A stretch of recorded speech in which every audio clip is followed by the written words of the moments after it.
Hello, students. I welcome you in your biology class. As you know that we are studying chapter number 5, the fundamental unit of life. And today's topic is cell organelles. See this picture carefully.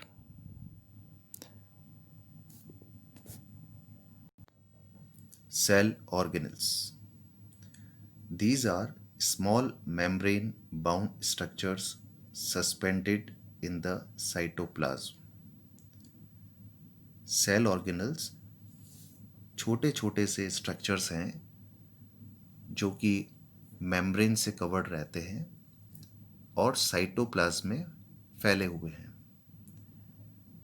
They perform lots of chemical activities to support the structure and functions of the cell.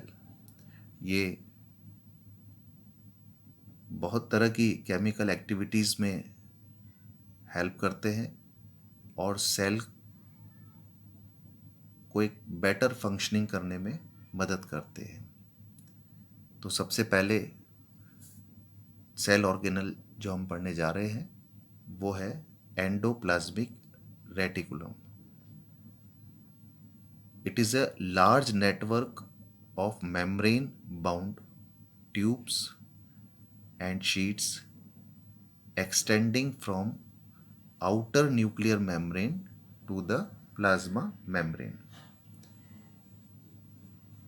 When you see the endoplasmic reticulum, तो ये nuclear membrane से लेकर plasma membrane की तरफ फैले हुए रहते हैं और स्ट्रक्चरल पार्ट इसमें होते हैं सिस्टर्नी जो कि फ्लैटेंड होती है और ट्यूबल्स पार्ट भी इसमें होते हैं. They are filled with the fluid substance. There are two types of endoplasmic reticulum. Nucleus से आसपास जो एंडोप्लाज्मिक रेटिकुलम है that is rough endoplasmic reticulum और प्लाज्मा मेम्ब्रेन की तरफ या साइटोप्लाज्म में फैली हुई जो एंडोप्लाज्मिक रेटिकुलम है वो होती है smooth endoplasmic reticulum. Why they are called rough endoplasmic reticulum? Because they have very small structure cell organelles, ribosomes. Ribosomes का फंक्शन होता है प्रोटीन सिंथेसिस करना. इससे पहले वाले वीडियो में मैंने आपको बताया था ribosomes are produced in nucleolus and transported to the endoplasmic reticulum. ये इस पर जम जाते हैं और प्रोटीन सिंथेसिस में हेल्प करते हैं. वहीं पर दूसरा स्मूथ एंडोप्लाज्मिक रेटिकुलम में राइबोसोम्स एब्सेंट होते हैं. अब हम इसके फंक्शंस की बात करते हैं. The first function is mention here that endoplasmic reticulum gives mechanical support to the cell. इसका मतलब है कि ये एक सेलुलर स्केलेटन की तरफ वर्क करता है और सेल को एक स्ट्रेंथ प्रोवाइड करता है.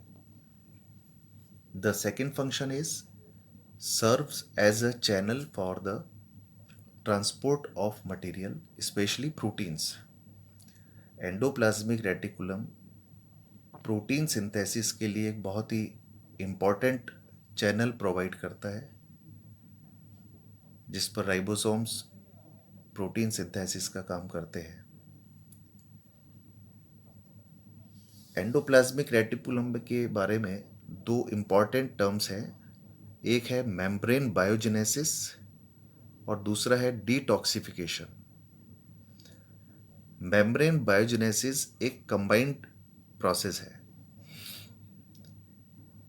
SER यानी simple endoplasmic reticulum helps in manufacturing lipids. ये लिपिड्स को सिंथेसिस करती है, स्टोर करती है or some proteins and lipids together form cell membrane part.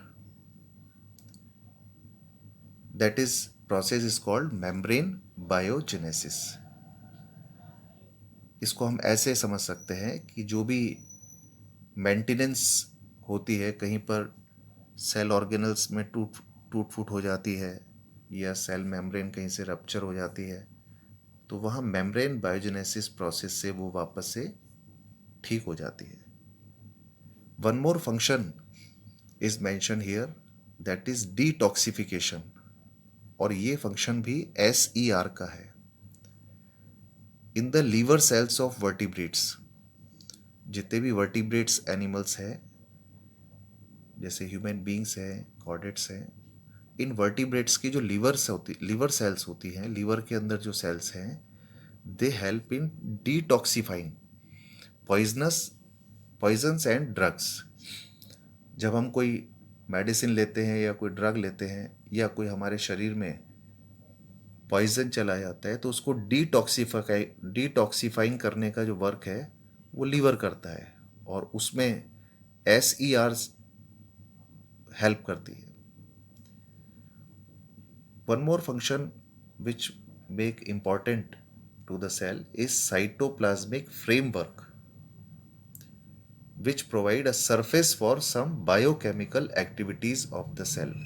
Endoplasmic reticulum पूरे साइटोप्लाज्म में फैला रहता है, इसलिए ये एक बायोकेमिकल एक्टिविटीज़ के लिए बहुत इम्पॉर्टेंट है. The another cell organelle in the cytoplasm is there. The name of this cell organelle is Golgi body, that was discovered by Camillo Golgi. You can see the diagram of this. There are 3 types of structures. कुछ यहाँ पर flattened structures हैं, जैसे pencils को इकट्ठा कर दिया गया हो, इस तरह की शेप्स हैं, फ्लैट शेप्स. इनको सिस्टर्डीज बोला जाता है. और बहुत ही स्मॉल फ्लूइड फिल्ड वेसिकल्स भी होती हैं, राउंड शेप में आप देख सकते हैं. They are smaller one, help in secretion. ये वेसिकल्स कहलाती हैं.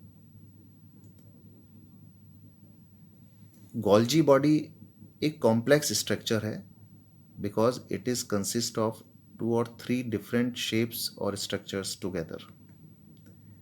It is a set of membrane bound, smooth flattened cisternae, small fluid filled vesicles, and somewhere vacuoles. They have connection with the membrane of endoplasmic reticulum and constitute membrane system. ये endoplasmic reticulum के साथ मिलकर एक membrane system provide करते हैं. The important functions of Golgi bodies को cell का storage, modification, packaging and dispatch of the substances के लिए जाना जाता है. And one more important function of Golgi body is that they also help in formation of lysosomes. The next cell organelle is lysosomes. When we see the structure of lysosome, they are single membrane round shaped structures which are filled with digestive enzymes. These enzymes are synthesized by rough endoplasmic reticulum. Lysosomes are also known as waste disposal system of cell because they digest the waste substances and keep the cell clean. So they are also called digestive bags. By doing this process, they protect the cell against bacteria and virus. When they entered in the cell, these lysosomes surround them and release digestive enzymes over them and simplify them. One more very common and popular statement about the lysosomes, they are called suicidal bags. इन्हें आत्मघाती थैलियां भी बोला जाता है. When the cell is surviving with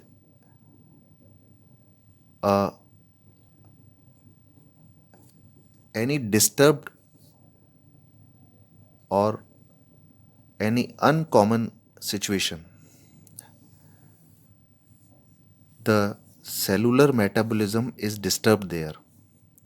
जब cell ऐसी किसी कंडीशन से गुजरती है जैसे कि स्टारवेशन, भूख लगना, और एनी इंजरी, कभी कोई इंजरी के कारण स्वेलिंग आ जाती है, वाटर फिल्ड हो जाता है उसमें, तो ये एक डिस्टर्बेंस कंडीशन कहलाती है. ऐसे टाइम पर सुसाइडल बैग्स, लाइसोसोम्स बर्स्ट हो जाते हैं और रिलीज करते हैं उनके डाइजेस्टिव एंजाइम्स, जो कि पूरी सेल को डाइजेस्ट कर सकते हैं. Therefore they are called suicidal bags. इसीलिए उन्हें सुसाइडल बैग्स बोला जाता है. Now one more cell organelle. Next cell organelle is mitochondria. They are also known as powerhouse of the cell. See the structure very carefully. They are having two membranes, double membrane structure. One is inner membrane, another is outer membrane. Outer membrane is smooth and porous, whereas inner membrane is deeply folded. जो अंदर वाली membrane है वो fold structures होती है जिसे हम Christie's बोलते हैं. और ये जो क्रिस्टीज हैं ये सरफेस एरिया प्रोवाइड करते हैं फॉर जनरेटिंग ATP और cellular respiration process. The energy is required for various chemical activities. ये एनर्जी जो है बहुत सारी कुछ एक्टिविटीज़ के लिए हमारी लाइफ में ज़रूरी होता है, जैसे रेस्पिरेशन का जो प्रोसेस होता है, so that their important function is cellular respiration. Before I explain you about the cellular respiration, we should see two more structures are present in the mitochondria, that is their DNA and ribosomes. That's why they are called autonomous bodies. Now see the function of the mitochondria: cellular respiration, breaking of sugar molecules by the presence of oxygen in the cytoplasm. Oxygen की presence में जो भी हम food substance खाते हैं वो बहुत ही सिंप्लीफाई होके ग्लूकोज की फॉर्म में सेल तक पहुंचता है, जिसका फॉर्मूला है C6H12O6. ये जो ग्लूकोज मॉलिक्यूल है, ऑक्सीजन उसको ब्रेकअप करता है और कन्वर्ट करता है carbon dioxide and water molecules में. This oxidation process is called cellular respiration. साथ में ही एनर्जी भी प्रोड्यूस होती है ATP मॉलिक्यूल्स की फॉर्म में.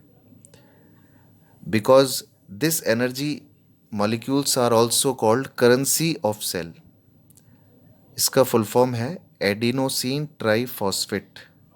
Therefore Mitochondria are called powerhouse of the cell.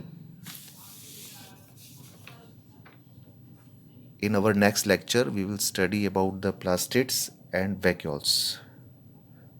So prepare this and try to answer